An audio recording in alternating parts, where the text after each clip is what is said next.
thank you so much for looking at the growth in the digital economy in emerging countries. That was incredibly interesting and fascinating, and again, detail that we can all make tremendous use of. I think this is it, but I see that urgency that keeps coming into every discussion about digital, whereby we really, really need to embrace digital and we need to move forward for this. The CEO of European Institute of Asian Studies is Axel Goethal. Axel, thank you. So a big round for Axel. He's with us. Thank you so much for joining us. Please, Ikram Sehgal, once again, we're really getting great value for him today. He's getting a bit of exercise. And joining him also, Dr. Reza Moridi, the former Minister of Research, Innovation and Science. But of course, to moderate this panel, once again, please give a very, very warm welcome to CNN anchor John Defterios. John Defterios joins us now. Thank you so much, John, and I leave this panel in your very capable hands. Thank you, Edna. Thank you very much. Edna and I are like a dog and pony show. I think we do up to 10 events a year together. We do the OPEC seminar together, World Energy Congress, ADIPEC in Abu Dhabi, so I appreciate the nice introduction. These microphones are very directional. That's okay. Axel, bring it straight up to you. No, that's good. We just need to lower it down. Perfect. Go ahead and bring it up. We're looking at the geopolitical backdrop for Pakistan today. It's a great topic, as Edna was suggesting. We hope that the Minister of Education joins us, because I think a key component of this discussion is actually training the workforce to take advantage of the geopolitical and geographic setting for Pakistan going forward, particularly with this tilt to the east. I know we have some microphones that can be in the audience. I'd like to do a discussion with our distinguished guests for about 20 minutes. And if people have questions, just raise your hand and we'll try to get a microphone to you to get some audience participation. I'm one that's very optimistic about the Silk Road, the Belt and Road Initiative, which many have concerns about because of the role of China would have not only in Pakistan, but from Far East Asia through Central Asia to South Asia and stretching to the Middle East and North Africa. But also the ability for Pakistan to use this market of 230 million consumers and grow. But what are the conditions for it to be able to grow today? Ikram, I'd like to start with you, and there's a question I posed to the Foreign Minister, His Excellency Minister Qureshi this morning, is can you find common ground with India, which is the #1 geopolitical concern for Pakistan today, to allow for development? Because the last time you invited me to the country was 12 years ago, and I heard a similar debate. Out of respect for our guests on the panel, can we limit the conversations in the audience? Excuse me. And if we can shut the doors in the back. Thanks. If we can shut the doors in the back, that would be a big help. Thank you very much. It's a key question. I just want everybody's attention on it if we can. But how do we find common ground, Mr. Sehgal? John, you asked about common ground with India. Well, I think we need common sense in India to start with. If they have common sense, they would know that the entire world is open to them. Europe, Africa, Asia, Central Asia, if they come to terms with Pakistan and utilize the passage, be a partner of ours in CPEC instead of posing it tooth and nail. That is a problem. That they're not seeing the problem from the economic side, they're seeing the problem from their version of the political side. So they need really to, do a rethink and think about the enormous benefits, but not only the people of South Asia, but their own country would get if the markets open up to their trucks and railway lines getting into Europe, to Africa even, and into Central Asia, and to China, of course. But, unfortunately, I would say probably in this room, I'm one of those fortunate ones who worked on the initial start of the CPEC project as a helicopter pilot attached to the People's Liberation Army when they were making this Silk Road, in the beginning. And the Karakoram Highway, we were working on it in 1970, right?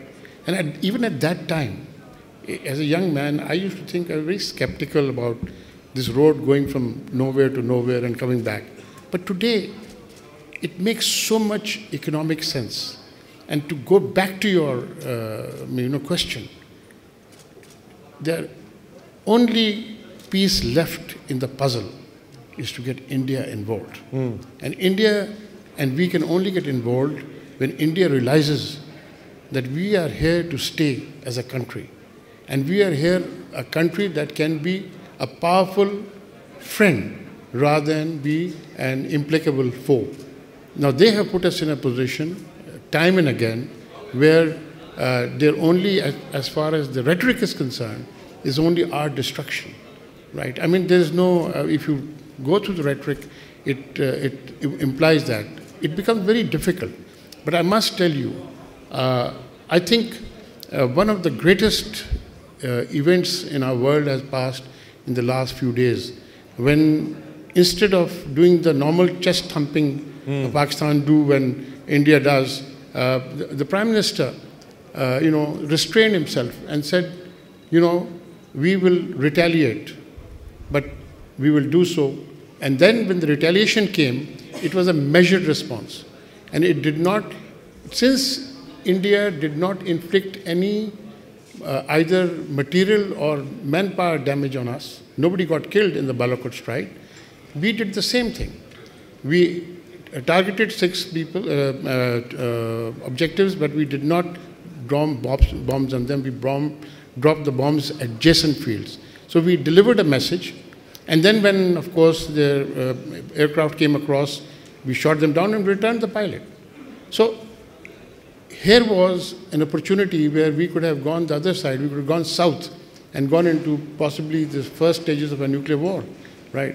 But this is a tremendous opportunity for India to take that thing up, let us say, the challenge of peace rather than the challenge of war. Okay, that's an excellent opening comment. I'm going to ask for us to pick up on each other's thoughts so we can have quite a vociferous debate. Axel, Goethal, what are your perceptions? Mr. Sehgal brought up something interesting here about walking back gingerly. The Prime Minister, he sent a signal but walked back.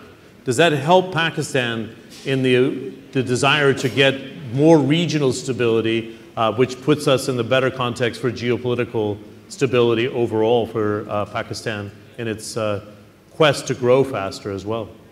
I think that was, I would say, a very wise decision to do this very fast. But I think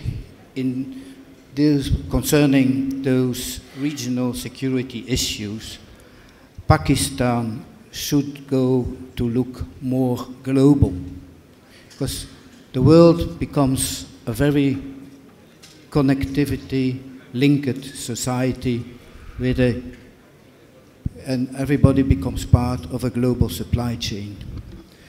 And everybody, also in other countries, you always have regional security issues.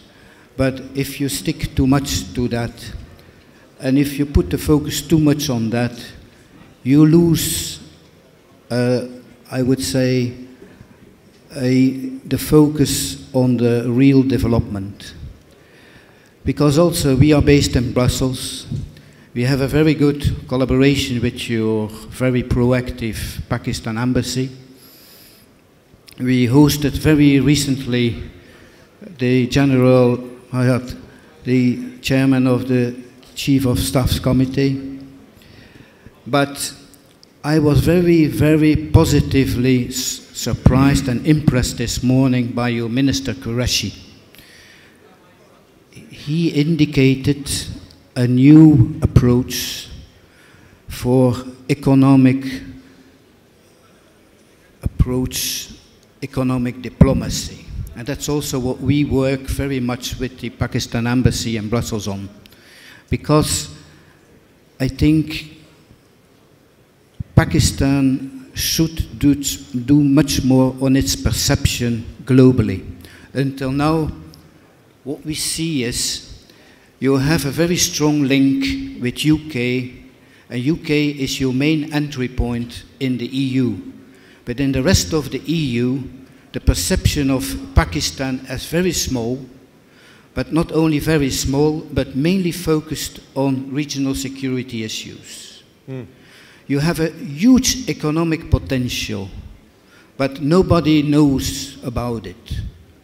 I have been traveling since 1973 already in Pakistan quite extensively, visited Quetta, Peshawar, Multan, Lahore, Sialkot. Who knows in the world that most surgical instruments in the world are made in Sialkot? Who knows that the leather industry of Sialkot manufactures the majority of the footballs in the world? They're all sold by international brands, but the brand Pakistan, economic-wise, is nowhere, with all my respect for Pakistan. And I think it's very, very important. You have a huge potential. The resilience of your middle class is keeping not only Pakistan together, but really is the future for your country. Use the economic SME potential of your country here, but there should be a lot of work to be done on the economic diplomacy. You're part of a global supply chain, and I think that's very, very important. Excellent. That's a great point, because it's not often talked about in the context of Pakistan, that it could be made in Pakistan because it has a low-cost base, but a highly educated workforce at the same time. This brings me into former Minister Reza. Can you, Dr. Reza, suggest to us how do we get the rest of the world to focus on the capabilities of the Pakistani people and not even look the geographical positioning here to export to China, right? To export into India and be really an active member of the Belt and Road Initiative, because we know the port investment in Godar as well. The potential is there, is it not? Well, thank you very much, John, for this question. And I think, you know, in recent decades, with the collapse of Soviet Union and the emergence of China as the second largest economy in the world, Pakistan is in a very special position these days, in these years and in these decades. In order to materialize that very potential which do exist for Pakistan, in particular knowing that Pakistan is a population of 200 million plus people, plus with enormous resources, underground resources, over-the-ground resources, human resources, which is the most important resources of every nation. I think the only ingredient which is really required in order to get to the success and also to materialize on those potentials which exist in this country is the establishment of the rule of law, number one. Of course, democracy is another point. So these two are very, very, of course, stability, both internally as well as externally with the neighbors. Once those conditions, at least to a certain degree, establish, I think the world is going to look at Pakistan and they will see Pakistan is not the things they see or they hear in the media or they see on the TV screens. It's very different. My own experience, this is the first time I've been in Pakistan, and in the past I tried to come to Pakistan 3 times actually as a minister, but due to certain politics I couldn't come. But this time I'm not a minister, so I'm on my own, and I said I'm going, and I came. And I see that Pakistan is very different than what I've heard about and what I've listened in the past. So, thank you. But you know what? You raised some interesting points. I'm going to shorten your comments because I want to have a debate amongst you, right? And I want to follow up with you. You said, okay, we need to deal with the governance structure. Yes. We need to deal with corruption. In fact, the rankings have been improving here, and we need to deal with bureaucracy. I want all 3 of you to comment. That's not an easy task. Well, let's be honest with it. Let's go with Dr. Reza, and then Ikram, you can jump in. I'm asking for a minute or less so we can have a healthy discussion here. Well, that's not an easy task. I mean, these things cannot be achieved in a day or 2 or even in a year or so. It's public education is needed, and also gradually once the infrastructure, the government infrastructure and democracy, rule of law established, and then gradually people start, and also economy. Once the economy starts growing, I think it's going to impact the reduction of corruption in the country as well. But of course, you have to start at one point. And I think with the new government in place in Pakistan, I am very much optimistic that Pakistan will get there in a very short time, within maybe 5 years or so, will be one of the economic powerhouses of the region. Let me ask you a very blunt question, Mr. Sehgal, because I've known you for better than 20 years. Is corruption in the DNA of the Pakistani individual? Not at all. I think Because it ranks so high in this, this index. Can it be swept out by this government? It is a very direct question to you. I think if you look at it in the last 8 or 9 months, I have not seen a single major item of corruption that has surfaced. And anybody can tell me, I'll be more than grateful. So that says something. But just to go back onto what you were saying, you know, it is not only education and this and that. Accountability starts from the top also. Say it again. What does? The accountability starts from the top. Okay. And what has happened is, in the last era, last 5 years, the judiciary, superior judiciary has started taking a more active part. And because it took more active part, people, corrupt people at the top are being held accountable. Huh. And because they're being held accountable, there was a change in government. And because of the change in government, now you have seen for the first time in Pakistan, the judiciary, the army, the military staff, and you know, absolutely the politicians in the government on one page. But I just want to pick up something about, you know, Pakistan. You know, Pakistan is a part of South Asia. Pakistan is a part of Central Asia. Pakistan is a part of the Middle East. How many countries have that? Pakistan has the second largest copper and gold reserves in the world, the third largest coal reserves in the world, the fourth largest cotton and cotton-based industries in the world, the fifth largest milk-producing country in the world, the sixth largest rice-producing country in the world, the seventh largest wheat-producing country in the world. We are a nuclear power and we have the means to deliver that. Right? Well, let me follow up with you. Please tell me.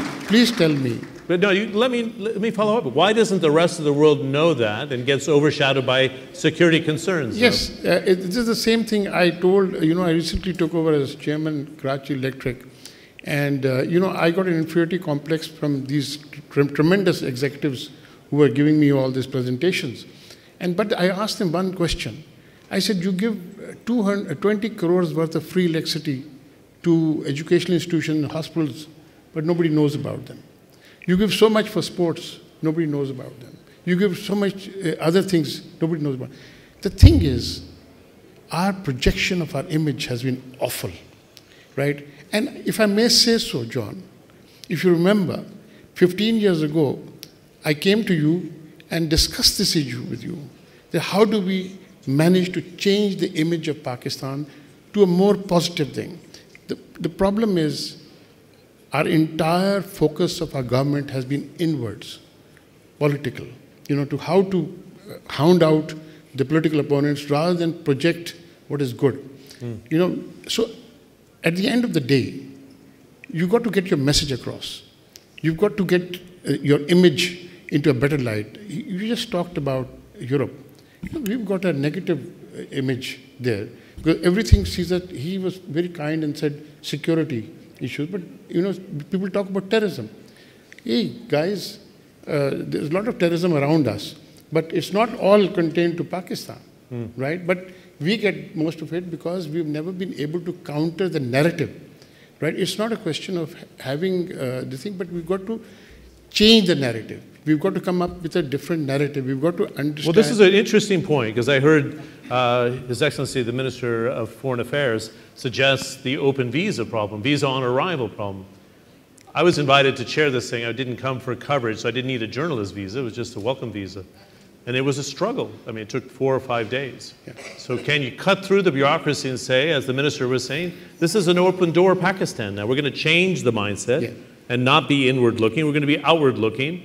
And all the figures you put on the table are impressive in itself. I've never heard them before in my life, before re-engaging in terms of my research for these panels. I'll come to Axel first, and then if any of the three of you want to jump in. Let's go here. Don't mind. I have a meeting with the Prime Minister, so I have to leave early. Oh, we're in the same meeting. We've got you covered. Yeah, you just stay right there, Reza. All right, then. When the questions get tough, you don't get to get off the stage. Okay. No, we have special transport. Don't worry. Right. I'm just joking. Good. We are taking care of you. Sure. Okay. Well, that gives me a peace of mind, because I don't want to miss this opportunity. No, we're good. We're going to wrap at 4, and we've got you promised. Okay. I've got your back. Okay. Dr. Axel, please. Well, I would say it's mainly also the narrative. And I think the government and administration are in fact a mirror of society. But the business community is a very important driver in the society. And it's mainly about good governance. Corruption is only a part. And what we see is, in filling the pockets is one thing. You do it directly. That's what they call corruption. It's part of corruption. Corruption is not only money, money. But what we see in the West now is another form. We don't have corruption anymore. No, because we went to high-tech engineering. We first create a legal framework, the politicians create first a legal framework, and then within the legal framework, they can fill the pockets. But that's not corruption anymore, and then it's very easy to criticize other countries. But of course, neither are good. It's mainly about good governance. And good governance is also in the business community extremely important. And that's also linked to other things. In the West, more and more emphasis is put on good governance also in the companies, in the business environment. That means, for instance, also CSR, corporate social responsibility. But that means your business people, if you want to export and be part of the global supply chain, you must be very careful that in the future, more and more importance will be given in Europe, in the West, to companies who comply with more and more better standards, ethical standards, corporate social responsibility. Look to it also as not a cost, but as an investment. You improve labor conditions, you will have better productivity. Look at it in a positive side. And I think that's the message for Pakistan. You have huge potentials. You have a good resilience. You have opportunities, but the narrative should be changed now. It's the perception which you have to work in worldwide. We try to do also in Europe, I think, to assist to that. Mrs. Mogherini comes, hopefully, 25th of March to make a new agreement with Pakistan. It's a very, very positive sign that she comes to Pakistan. Use that opportunity to give another message to Europe. Okay, very good. Dr. Reza, do you want to weigh in on this idea of correct governance? Because at the end of the day, for this economy to grow, it needs foreign direct investment from the East. We've seen it coming from the Middle East as well. But from Dr. Axel's base, which is in Europe, and the United States. The comfort for the West, and you're coming from Ontario, Canada, to invest in Pakistan. What is essential here? Comfort level to come in. Right. Well, I think one major element of good governance is independence of judiciary. So this is very key element for democracy and as well as rule of law. So I think in Pakistan, fortunately, they have independence of judiciary, but they have to work very hard to make sure that this independence exists, independent of everybody, not only from the government, from religious institutions, from every sector of society. A judge is the supreme power in the society. Great so that is, I think, very fundamental. Point for investors as well, and in fact for everyone, and including elimination of corruption as one of the subjects of this discussion. Great. We have 5 minutes left. I wanted to take some questions. Just 1 second, please. I just want to prepare the questions in case. Do we have a question? Okay. Just a second. I'm going to let Ikram finish, but I just asked for a very direct question to one of the three panelists so we don't get bogged down. Is there a second question? Okay, we have one on the other side, and that'll be as much as we can take. Quick comment, Ikram, please. I just want to also talk about the role of the media. Unfortunately, media is supposed to be an accountability check on government. And I just want to give an example of how compromised the media can be. A recent is that, I'm not going to name the firm, but one of the parents of the firm has paid the second largest fine in history for corruption only 5 days ago in New York. Almost $1 billion, $950 million. That has not been reported in Pakistan. It was a Pakistani company. It is not a Pakistani company. It is the parent company of a Pakistani company. But they have not been reported in Pakistan because I just checked up from the media. I said, why is it not reported? He says, because we got calls that ads will not be placed on you if they appear. So if the media is compromised, how can you expect that? Now, this is the second largest, fine in the history of corruption for bribery and corruption, not reported in Pakistan. Well, it's a fantastic point, because as Dr. Reza was talking about the judiciary, having an independent judiciary, dealing with corruption, as Dr. Axel said, and then having a free and open media. We've been based in Abu Dhabi, and everybody says, how many times does the government ever intervene in your coverage? And I said, I've been there for 8 years, it's 0. So to your point, it has to be an independent media, a robust media that actually is willing to challenge the status quo, I think is the point. Question from the floor? For Mr. Sehgal. I've heard this issue about Pakistani public image for many, many years. We all have. I'm sorry to say, it's just become a cliche sort of subject that we all talk about as Pakistanis and as Muslims around the world. What are actual concrete steps to provide a public image? Because the way I see it, we don't actually own or produce any of the narrative. We don't have a CNN, a comparatively large organization like CNN. Unfortunately, we can't buy Fox News, that would be great. So what actual things can we do as a country to change that public image and to actually produce our own narrative, one that people will listen to? Great. And sorry, and Mr. Defterios, it took 5 days to get a visa for Pakistan. You can't imagine how long it takes for America. I'd be happy with 5 days. Right. I'm not very proud of the way we've been handling our visitors into the United States, let's put it that way. Right. But for example, in Saudi Arabia, I've got a 5-year visa because of the special relationship with the United States, but it makes it much easier for us to cover, for example, because I can go into Saudi Arabia at any time.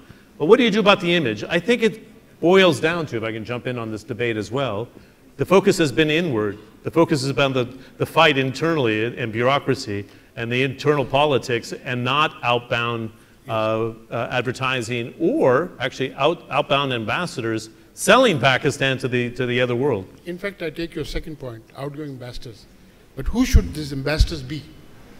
I think without the private sector being involved, you're not going to go anywhere. If you're going to leave your image only to the government, you're not going to go anywhere. Now, you know about the Pakistan breakfast that takes place. Actually, Martin Dow and us, we bear all the expenses of the breakfast, the private sector. In Davos. In Davos. Last year, Shahid Khaqan Abbasi, who was the prime minister at that time, came to the thing, and somebody stood up and said, Mr. Javed Akhai, the late Javed Akhai, and Mr. Sehgal spent a lot of money of their own trying to promote Pakistan's image, and why shouldn't the government help out? So he said something which was very telling. Mr. Shahid Khaqan Abbasi said, okay, if you involve the government in it, whatever is happening now will also finish. So he says, please. So I think, we've got to get the private businessmen involved in selling the image. That with the embassies, to reach out to the universities, to the think tanks, to the media, etc. Now, for example, this present crisis, we could have got all the ambassadors, retired ambassadors, out in 24 hours. They should have been going out to the countries that they've served in to reach out to people and tell them the exact thing. But unfortunately, media is not something that governments can handle. Media is a private sector enterprise, and promoting the image is a private sector enterprise, not a government job. Right, good. I think there's a government branding opportunity for Pakistan. What you said about made in Pakistan, for example, is unknown to the outside world. Absolutely. The stability is not there yet, but the tourism opportunity in Pakistan is quite grand from the private sector as well. We have a question on the other side of the room, please. If you please be direct and direct it to one person on the panel, please. Thank you so much. I am Rohani Barkat. I currently work at S&P Global. I have a question and a comment to make. First of all, I just want to inform that I am a part of the exchange network between US and Pakistan, which I believe is a very good source of what we're talking about, image, right? how can we make better image of Pakistan when the young kids from Pakistan go to US and spend some time there. So do you believe if we have such kind of exchange programs with other countries would help in bettering the image of Pakistan in other countries, like different countries of Europe, like we have for US? That's it, thank you. Good, I'm going to have Dr. Axel answer that. And then Reza, if you want to give the North American perspective, let's start with Dr. Axel and yourself. Very quickly, please. Well, concerning EU and Pakistan collaboration, I think the majority of the funding given by the EU to Pakistan is on education. It's mainly on skill development and vocational development. It's also you have also exchange programs on university level, which is the Erasmus Plus, but numbers are still very limited. It's less. It's nearly. It's less than 100 people each way, but I think there should be really a focus on, because when you talk about immigration, if people have been educated on university level and are graduates, they are, in fact, you can consider them as kind of globally standardized. You never have immigration issues, at least not in Europe, when people are on university level. And I think that's the best investment on the future education. We don't have the Minister here of Education, but I think it's a little bit sorry, but I think there the focus should be also on collaboration between the EU and Pakistan to have much more exchange programs, not only on skill development and vocational training, but also on university level. There is a lot of work to be done. There are a lot of work to be initiated on more exchange programs, also in innovation and R&D. But I think that's an opportunity when Mrs. Mogherini comes here to talk with the ministers and the government. Great, fantastic message. Dr. Reza. Yes, just briefly, in order to improve the image of Pakistan in the world stage, I think we need to, bring people from other countries to visit Pakistan, and also Pakistanis to visit other countries. Now, those people who are going to visit other countries from Pakistan, of course, students and professors in academia, they could be great ambassadors of Pakistan in every part of the world. In Ontario, Canada, where I was the Minister for Training Colleges and Universities for a number of years, we had quite a large number of Pakistani students, but those numbers indeed can be increased. And we need to establish more relationship between North American academic institutions and the Pakistani post-secondary institutions, so that we can contribute to the improvement of the image of Pakistan around the world, so that people will understand really what Pakistan is all about. What Pakistan is all about, people don't know. People's perception is not correct about Pakistan, and that has to be changed. And I think one of the means is what you basically mentioned. Students and the people's interaction will make that perception will improve in the future. Good. It's been 12 years since I've been in the country, but one thing that I don't forget every time I come is the hospitality you get. It's the warmth of it all, and that's the beauty of it. That is the beauty that most people don't know about, which I think both the government, to Mr. Sehgal's comments, and the private sector could be doing more. I think your idea, by the way, to leave on a positive note, is to almost have a SWAT team. The ambassadors should be reaching out to the media organizations in their home markets, which I think would do wonders in terms of getting the message out. And I think also a global positioning of the brand made in Pakistan is quite powerful, because the figures you were rolling out, Ikram, are things I've never really digested before. I appreciate the questions from the floor. Because of our visit to the Prime Minister's office, we have to wrap it up there. Edna, I'll bring you up to close things out, but a nice round of applause for our panelists, all three. Thank you very, very much. Thank you. Thank you all so much. And for John, a round of applause for John. Thank you so much for doing a great job there. It was great. You kept it going. If I might please invite Badr Kushnood to the stage. Badr is the co-founder of Bramertz, and he's going to give you all a little token of appreciation. Don't worry, we're on the move. We've got everything time-wise, and John and I are going with you, so you'll be in good shape. So once again, Well done. Thank you so much to each and every one of you. It's been really good to have you here. And to you, our dear audience, I mean, it's been wonderful to have you with us throughout the day. Tomorrow we'll try and make some more room for questions, but we will kick off bright and early. So please make sure you're here by about 8:30, have some coffee, and 8:45 we start sharp. So get down here about 8:30, make sure you meet up with some of your colleagues. There is dinner tonight just outside, and we're now giving you a little bit of extra networking time. So get all those deals in place and then maybe cement them by the end of the day tomorrow. But be back here, and I look forward to seeing you about 8:30 for a cup of coffee before we resume tomorrow morning. And we really we're looking at the future of work, the future of diversity, regional direction, job creation. We've got a fabulous lineup tomorrow. So please, please be sure and be with us.